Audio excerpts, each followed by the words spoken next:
Shunning the usual limousine, Stephen Harper and his family arrived in a minivan at Rideau Hall, a new beginning for the Conservatives and the nation. I, Stephen Joseph Harper, do solemnly and sincerely promise and swear. The Prime Minister was followed in turn by 26 new Conservative ministers, the smallest cabinet in years. Key jobs go to experienced hands. Jim Flaherty gets finance. Tony Clement has health. Peter MacKay, once a rival of Harper, will be out of the country a lot as Foreign Affairs Minister. In Quebec, newcomer Maxime Bernier gets the big spending industry post, and Harper's Quebec Lieutenant Lawrence Cannon has transport. Top jobs, too, for law and order Tories. Vic Taves in Justice and Stockwell Day in charge of public safety. Then it was down to business, fast-tracking a campaign promise to give parents $1,200 per child. On the 1st of July, we will put in place the new universal payment to families with children under 6.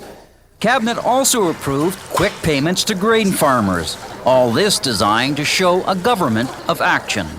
Prime Minister Harper knows it's not going to be easy to govern in a minority parliament, but he's showing no signs of unease, and he's giving his new ministers very little time to learn their jobs. Robert Fife reporting for CTV News on February 6th, 2006. 20 years ago today, Stephen Harper sworn in as Prime Minister of this country. It ended 13 years of Liberal government, ushered in a new Conservative era in Ottawa. At the time, Harper promised a different kind of leadership, smaller government, tighter spending, a tougher approach to law and order. His minority government would eventually grow into a majority and reshape Canada's foreign policy. Let's head now to Neil Drabkin, frequent contributor on the Big Five and CJAD. He was a chief of staff in the Harper government. And let's talk about 20 years ago. Neil, welcome back to the show. Good morning, Elias. Take me back 20 years. What do you remember most from that day, from that time? Great memories come to mind. We had been out of power, as you may recall, for 13 years in the political wilderness. And in 2006, Mr. Harper elected his government, a minority government. And I was a candidate in that election in the riding of Mount Royal. We didn't succeed here on the island of Montreal. In fact, we haven't succeeded in 38 years. But notwithstanding, I was invited by Stockwell Day, the Honorable Stockwell Day, to serve as his chief of staff in the Harper government at public safety. And that was quite the journey, let me tell you. How do you, when you're asked about, okay, the Harper years, the decade that Stephen Harper led the country, how do you describe it? Very lean. You know, he was a serious prime minister with an economic background, and it broke his heart in 2008 when he had to run a substantial deficit. That was completely contrary to everything he believed in. And so by the end of his mandate in 2015, he had arrived back at balanced budget. But that was the great recession we had, the closest thing we've seen to depression in this country, and he did what he had to do. I remember being with the Prime Minister in Peru at the OPEC meetings at the time, and he said, I'm going to have to spend a lot of money in Canada for us to be able to maintain our economy. And that's precisely what he did with no apologies. And I think Mr. Carney is taking some lessons from the former Prime Minister under whom he worked at that particular time as the governor of the Bank of Canada. Yeah, that's right. And he was a no-nonsense kind of guy. You know, you may remember that Bev Oda had to resign for ordering a $16 glass of orange juice. That's something the Prime Minister never tolerated and would never tolerate. And it's interesting when you juxtapose $16 orange juice and losing your job over that versus the kind of stuff we now see today with frivolous government spending and how it seems no heads roll. Now, the financial crisis, how Canada navigated that, top of the list on the successes of the Harper years. What else sticks out for you? What are the other successes of the Harper government years that maybe our listeners have forgotten as time progresses? Well, we should never forget, you know, we fought shoulder to shoulder with the Americans. Maybe Mr. Trump has forgotten about that, but we haven't forgotten about that. In Afghanistan, our troops were there. They lost their lives. Stockwell Day and I visited the troops on 2 occasions in Afghanistan, and it was a serious time. We did what we had to do. We supported our American friends. And this protectionism we've seen in the United States is not a new phenomenon. It's much worse now than it's ever been.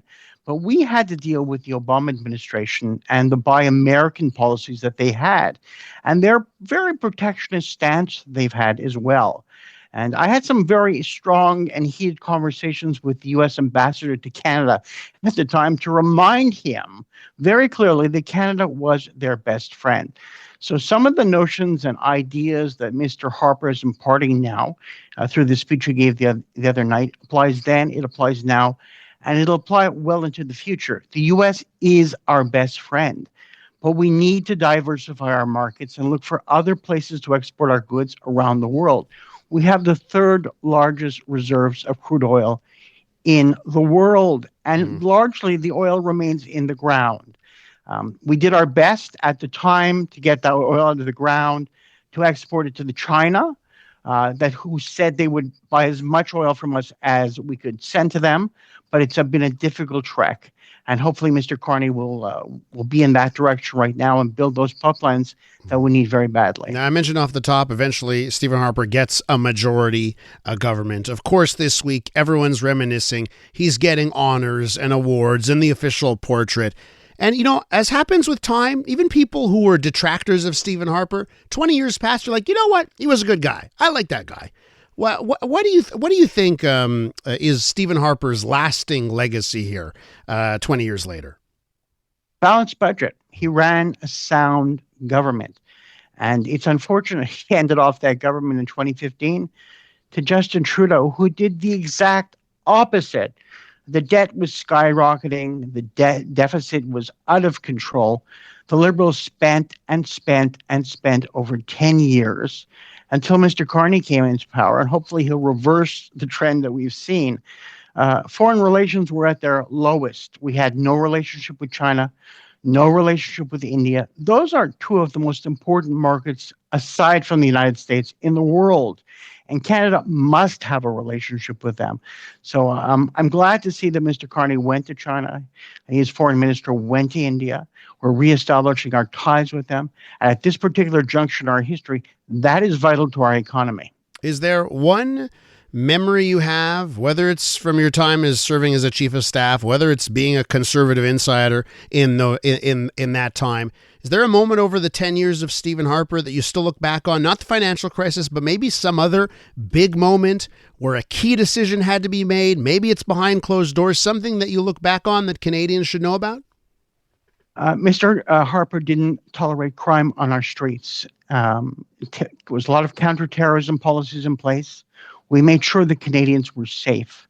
And I think we've lost our way a little bit in that regard. We're seeing protests right across this country running rampant, inciting hatred, inciting criminality, and he would never have tolerated that. He wanted Canada to be a safe haven. He wanted Canadians to be safe. And I think we've lost our way a little bit in that regard. So I think his legacy will live on. I think Mr. Carney, hopefully he'll resume that direction. He worked under Mr. Harper after all. And he ran a no-nonsense kind of government, very lean machine, as they say, and that's where we have to come back to. We need to have balanced budgets in this country. We can't be spending out of control like the Liberals have done for the last 10 years. Neil, last thing. When the portrait was unveiled this week, that regal, I just think it's a lovely portrait of Prime Minister Stephen Harper. What went through your mind? He's holding the Economic Action Plan. So it reminded me what an economist he was, how he managed this country, and how he had firm grip on it. There were two minority governments, as you pointed out, Elias. It was not easy to govern at that time until he got his majority in 2011. Notwithstanding, the country was in pretty good shape. We kept leading the world in many regards. And so I think he'll leave that legacy for many, many years to come. And as you say, he says that the people are waving him with all five fingers now, as opposed to just a couple. And I think people recognize just what a great prime minister he was. And as history will jot him down as being well into the future. That was a great line from this week. Great to be back on Ottawa, and everyone's using five fingers to wave at me this time around. Hey, Neil, thanks for reminiscing. We'll catch you on the Big Five real soon, okay? Good to be with you, Elias. That's Neil Drabkin right there. He was a chief of staff in the Harper government. I'm Dylan Playfair. And I'm Tyler Smith. We're putting loneliness in the penalty box by talking to some of our favorite athletes about the importance of friendship. This is Bromance. Bromance is brought to you by Charm Diamond Centers, proudly Canadian-owned and operated. Charm has been part of your love stories and bromances for over 50 years. And you can find Bromance on the iHeartRadio network or wherever you get your podcasts.